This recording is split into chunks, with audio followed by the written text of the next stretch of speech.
Bonjour à tous les amis, c'est parti, Vlog Day numéro 5. Ça fait un petit moment qu'on n'a pas fait de Vlog Day du coup, donc là, aujourd'hui séance pool, on se dirige vers la salle, il est midi. On va éviter d'écraser quelqu'un en pleine vidéo. Je le fais d'habitude sur la vidéo, mais là on va éviter devant la vidéo. Donc pool, comme je le disais du coup, on devait vraiment progresser du dos. Chose dite, chose plutôt bien faite pour l'instant, c'est-à-dire que le dos progresse vraiment bien. Je prends bien en épaisseur, en largeur aussi, ça fonctionne bien. J'en étais pas trop rendu compte, mais c'est vrai qu'en comparant différentes photos que j'ai pu prendre là dernièrement, tu vois, sur une Arnold Pose par exemple, comparé à avant ou même il y a quelques semaines, bah, rien à voir. Donc vraiment content, on a vraiment poussé là-dessus avec des séances vraiment spécifiques qui font que quelque chose qui font que du coup bah j'arrive vraiment à bien pousser dessus. Donc c'est top. Concernant du coup la prépa, les choses avancent bien, c'est-à-dire qu'aujourd'hui on est. Putain, quelque chose qui n'est pas fermé, ça me stresse de ouf. Donc la prépa se passe bien. On est actuellement aux alentours des 115 kg, donc 5 kg perdus déjà. Ce qui est déjà une bonne chose, en ayant implémenté peu de choses en plus, c'est-à-dire que là on est toujours sur le système de cardio le matin à jeun et les séances classiques avec le cardio à jeun tous les matins, etc. On a juste augmenté un petit peu le cardio en day off. Donc le cardio en day off maintenant on est passé à 1h15 au lieu de 45 minutes. Ce qui passe très bien là, pour que ça passe vite, soit je me mets des vidéos YouTube, soit je me mets des films sur Netflix tout simplement. Des trucs avec un peu de baston histoire que ça te donne un peu d'adrénaline et que ça te fasse pousser plus fort. Ça fonctionne bien. Actuellement là, moi j'utilise surtout le vélo allongé. Je fonctionne vraiment avec les watts, donc c'est-à-dire que j'essaye actuellement d'être entre 130 et 150 watts de manière constante, de telle sorte à avoir une moyenne, on va dire, sur le cardio, on va dire à 140 watts. Et j'arrive bien en ce moment, chose que j'arrivais pas forcément avant. Donc vraiment content. D'un point de vue du physique, ça réagit bien. Déjà plutôt sec. C'est vrai qu'il reste encore longtemps. Hein. Là, il reste encore. On est quoi? On est mi-décembre. Il reste encore 3 mois et demi de prépa. Donc on est encore qu'au début. Qu'au début. Et puis les choses vont s'intensifier au fur et à mesure. Avec différents détails qui vont changer, comme la diète qui va vachement réduire. Là, actuellement, je suis toujours à plus de 3000 calories. Donc pour l'instant, là-dessus, la faim n'est pas forcément là. Bon, les envies un peu de cochonnerie commencent un petit peu à arriver. Surtout que là, à côté, tu as les marchés de Noël, les trucs qui te donnent bien la dalle quand tu passes à côté. Les churros, les trucs à la raclette, les trucs de choucroute, etc. Et les fêtes qui arrivent. Donc voilà. Concernant les fêtes, toujours délicat pour ceux qui commencent à être en prépa au moment des fêtes. Ça dépend où est-ce que tu en es dans la prépa. C'est-à-dire que si c'est vraiment le tout début, première ou deuxième semaine de prépa et que tu as Noël, bah, je pense que tu peux te permettre de faire Noël correctement. Disons de manière assez classique, mais tu dois faire attention quand même à tout ce qui est alcool, etc. Pour ma part, ça fera déjà 1 mois et demi que je suis en prépa. Et ce serait pas du tout le moment de gâcher quoi que ce soit et tout le travail que j'ai pu accomplir depuis le départ. Donc les quelques kilos que j'ai perdus, ce serait un peu con de reprendre 3 kilos de flotte, quoi. Donc c'est vraiment ça qu'il faut faire attention. Comment aborder les choses, c'est-à-dire qu'en fait l'idée c'est de rester dans tes macros quoi qu'il arrive. Mais tu peux te faire par exemple un soir une bonne viande. C'est une bonne viande où t'as pas forcément de la sauce ou quoi, mais que t'as un pavé de, je sais pas, un pavé de cerf ou de sanglier, de chevreuil, de ce que tu veux. Ça pose pas de problème, ça reste dans ta diète. Si tu as de la viande hachée par exemple et que tu remplaces par un pavé un pavé d'alligator, ça pose pas de problème quoi. Donc après attention à tout ce qui est gâteau, apéro, alcool, surtout pas soda, surtout pas les petits trucs qui paraissent pas trop mauvais, genre je sais pas, des apéricubes, bah tu le fais pas non plus. Parce que clairement ça te donne des calories mais pour rien. Hein. Donc voilà, et souvent à cette période-là, tu es quand même en diète où tu as tout de même suffisamment de calories quand c'est des compétitions vers mars, avril, mai. Donc honnêtement, logiquement, t'es pas en PLS d'envie de bouffe. Donc normalement, tu es censé le passer quand même correctement. Ceux qui disent ah ouais non non, moi je fais Noël normal, même si je suis en prépa, moi je fais Nouvel An normal, même si je suis en prépa, c'est clairement un manque de motivation, un manque de persévérance. Euh, Tu peux adapter ta diète, mais par contre de se dire ok non, je fais ce que je veux pendant 2 repas, c'est clairement saccager tout son travail, clairement saccagé. Il n'y a pas d'autre mot. Donc quand tu es athlète de haut niveau, comme j'expliquais tout à l'heure, le bodybuilding, quand tu le fais sérieusement, tu es dans le haut niveau, vu tout ce que ça comprend. Donc quand tu es athlète de haut niveau, tu peux pas te permettre de faire ça. Sinon, c'est un sport qui n'est pas fait pour toi, en fait, tout simplement. Tout le monde a des différences, tout le monde peut craquer, tout le monde peut truc, etc. Ok. Ça peut arriver. Honnêtement, ça peut arriver. Tu sais pas dans quel contexte mental tu es actuellement. Ça peut arriver que tu craques, que, je sais pas moi, il se passe un truc de ouf. Peut-être que tu craques. Mais, imagine que tu craques et tu as enchaîné encore des repas Noël et un nouvel an de ouf. Et en plus de ça, tu craques. Genre, effet encore plus amplifié, encore plus dur à rattraper derrière. Donc l'objectif, c'est toujours d'avoir cette mesure de sécurité, de se dire, voilà, soit je craque pas du tout, soit je mets des choses en place pour éviter de craquer. Si vraiment tu es au bord du craquage et que tu es là en mode, tu penses qu'à la bouffe toute la journée, que truc, etc., parle-en à ton coach.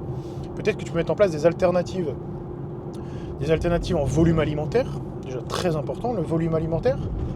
Quand t'as vraiment la dalle, je sais pas, par exemple, remplacer tes pâtes par des patates douces, la satiété, elle est bien plus grosse, c'est pas dans ta diète, mais tu peux en parler à ton coach et savoir si est-ce que tu peux le faire.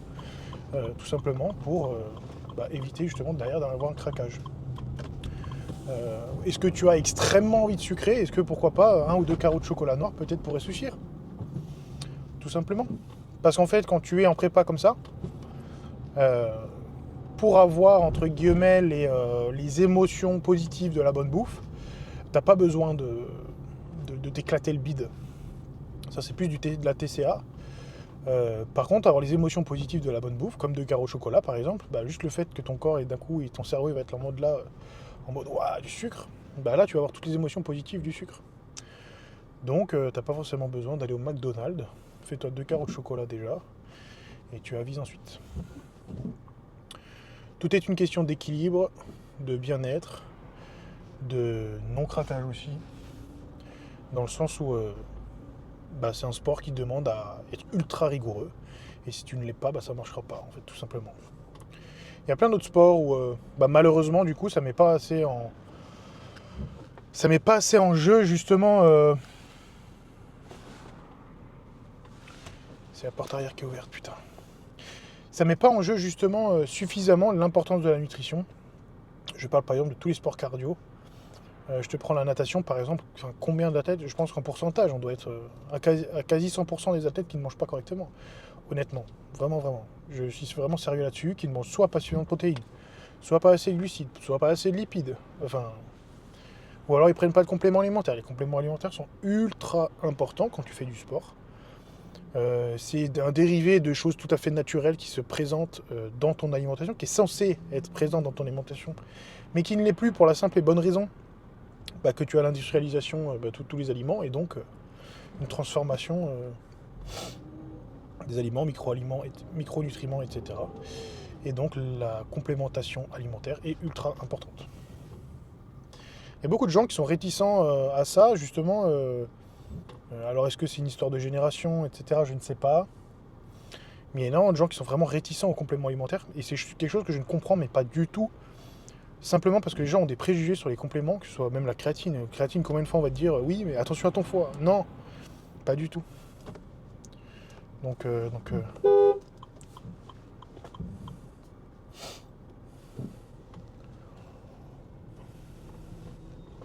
ça me rend fou les gens comme ça là. Putain, casse-toi.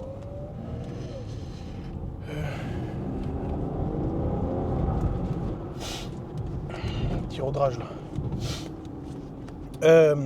J'en étais où? Oui, donc compléments alimentaires. Il y a plein de gens qui sont très réticents à prendre des compléments alimentaires. Tu vas tout mettre en place pour la muscu, entre guillemets, donc les séances, te donner à fond. Ta nutrition, la nutrition est carrée, etc. Mais des personnes ne veulent pas prendre des compléments alimentaires. Un exemple bête, quand tu augmentes ta diète, quand tu passes en prise de masse, tu augmentes ta diète. Ton corps n'est pas forcément prêt à engranger tant de calories d'un coup, c'est pour ça que déjà il faut le monter de manière progressive, mais aussi il y a des choses qui te permettent de mieux assimiler les aliments. Je te prends l'exemple par exemple de la glutamine. La glutamine est un game changer au niveau de l'absorption des aliments, de la digestion, etc. Pourquoi ne pas en prendre? Par quel principe ne pas en prendre? C'est des choses moi que je ne comprends pas.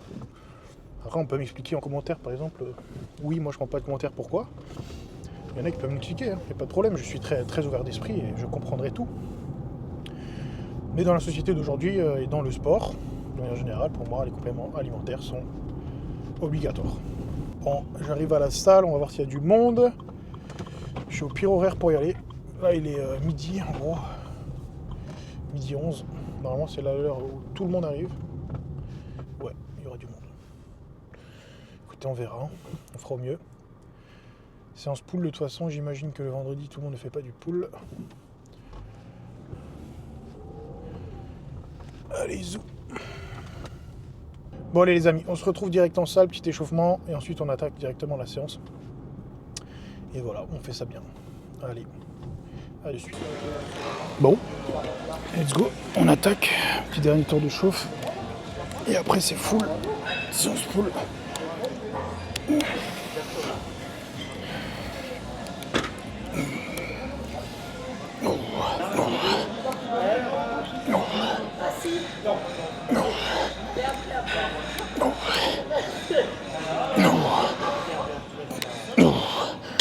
Bon. Cet exo, c'est toujours le même principe. Quand tu fais ton tirage, toujours, premier, il faut que tu penses à ton épaule. Tu abaisses ton épaule vers le bas.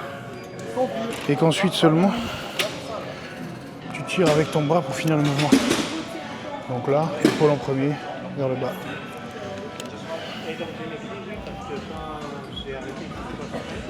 Là, j'avais fait une semaine de deload. Donc là, on repart fort. Donc là, 3 x 12 par côté avec une minute de récup. On sera habillé très bien. Allez, go.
Ça va, ça commence à être propre. On dirait une cuisse de dinosaure. Pour l'instant de dinde. Pour l'instant de dinde. Bientôt dinosaure. C'est le genre de dinde avec laquelle tu manges pendant une semaine. Ouais, c'est ça. La dinde du Thanksgiving.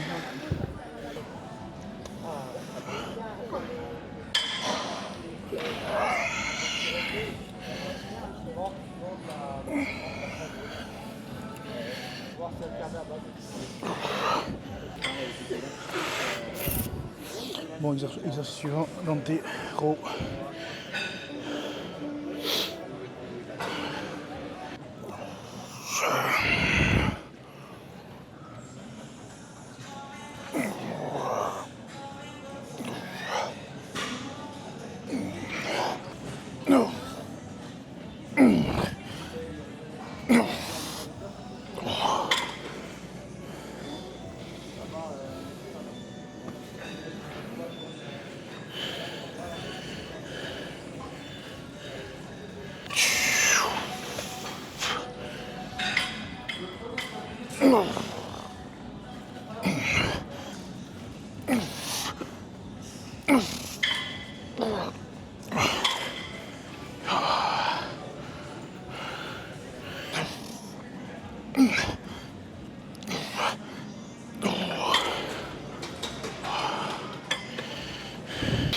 50 € terminé. On va passer au tirage vertical.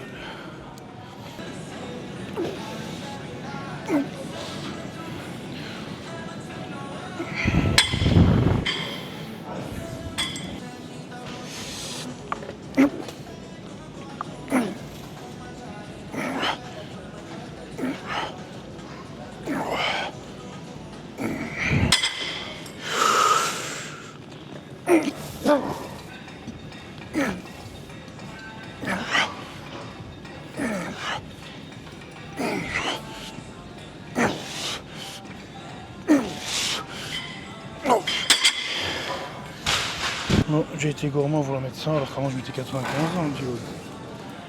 Bah, ça pardonne pas. Donc là je vais redescendre à 90, enfin proprement, je dirais peut-être 7.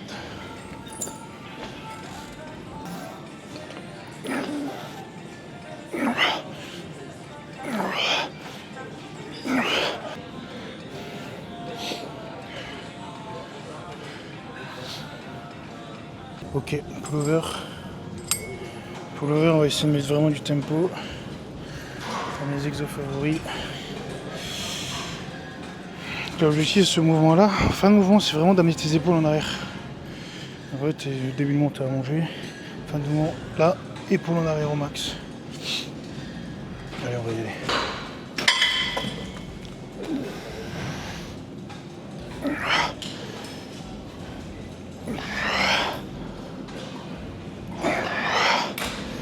Augmenter.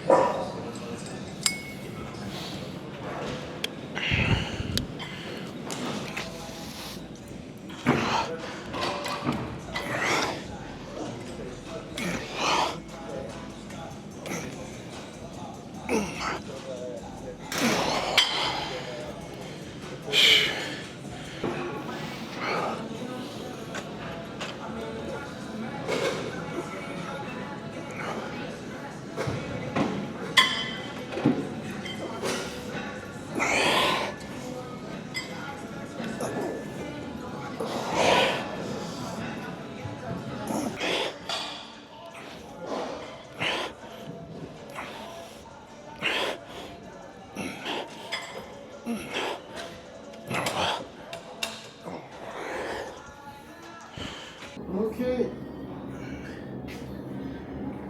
Petit posing. Est-ce que c'est assez loin? Ok. Bon, petit posing. Je suis content. Parce que sur la séance, on voyait que j'étais quand même bien plus sec. Déjà.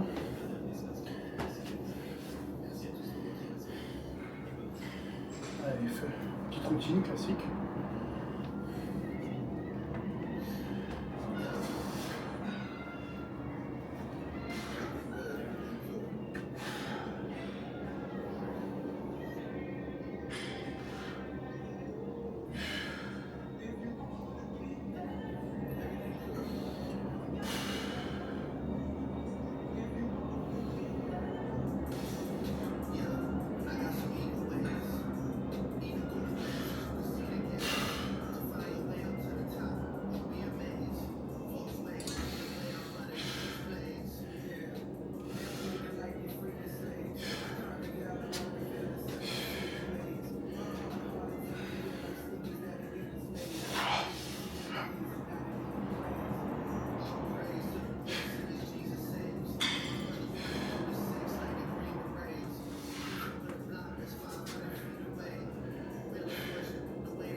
Oui, là où ça a bien progressé, on le voit ici.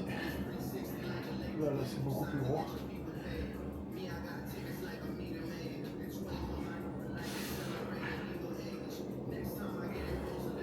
Et forcément, les dorsaux ici sont beaucoup plus gros aussi.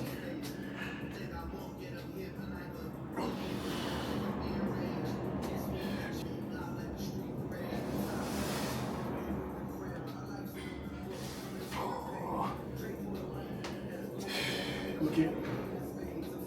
Bah écoutez, très bonne séance aujourd'hui. Très bon pull day, comme vous le voyez, il y a de bons progrès, c'est vraiment très très cool. Pour ceux qui se posent des questions, les tâches dans le dos, c'est des... chez mon kiné on le fait, c'est des ventouses. Ça aide vachement, j'aime beaucoup dans le dos en tout cas. Et après on masse aussi énormément pour vraiment avoir la possibilité d'ouvrir, avoir de la mobilité et relâcher les tensions en fait surtout. Donc voilà, séance terminée, il me reste encore une demi-heure de cardio. Après retour à la maison et après bah il va falloir taffer, hein. Taffer toute l'après-midi. Polo ce soir. Et voilà, n'hésitez pas à me dire en commentaire si jamais vous avez des envies de vidéos particulières. Je sais qu'il faut que je vous fasse une vidéo sur tout ce que je prends comme complément alimentaire aussi. Donc ça c'est prévu, ça je vais vous le faire aussi, bien que je ne prenne pas non plus 150 000 compléments alimentaires. Mais c'est toujours important et je pense que vous serez curieux de voir ce que je prends aussi en complément alimentaire. Donc voilà. Bah écoutez, superbe séance. Si jamais vous avez aimé la vidéo, n'hésitez pas à lâcher un petit pouce bleu. Moi c'est toujours un plaisir de vous faire ces vidéos et je continuerai à le faire quoi qu'il arrive. Donc voilà. Allez, bah on se dit à la prochaine. Ciao ciao.